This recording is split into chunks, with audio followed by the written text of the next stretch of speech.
இந்த ஆண்டு நகை அடகு போகக்கூடிய நபர்கள் அல்லது குழந்தைகள் வழியில் தேவையற்ற விரய செலவினங்கள் அல்லது மருத்துவ செலவினங்களை சந்திக்கக்கூடிய அமைப்பு யாருக்கு?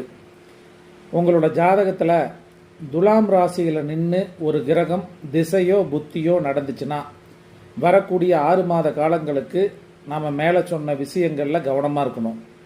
அதே போல் தனுசு ராசியில் ஒரு கிரகம் நின்று திசை நடத்தினாலும் நீங்கள் உங்களோட குழந்தைகள் வழியில் விரய செலவுகளோ அல்லது மருத்துவ செலவுகளோ அல்லது உங்களுடைய நகைகள் அடமானத்துக்கு போகக்கூடிய அமைப்பு என்பதோ நகை சம்பந்தப்பட்ட விஷயங்களை அசௌகரியமாக அசால்ட்டாக கையாண்டிங்கன்னாக்கா அது தொலைந்து போகக்கூடிய திருட்டு போகக்கூடிய அமைப்பு என்பதும் உண்டு.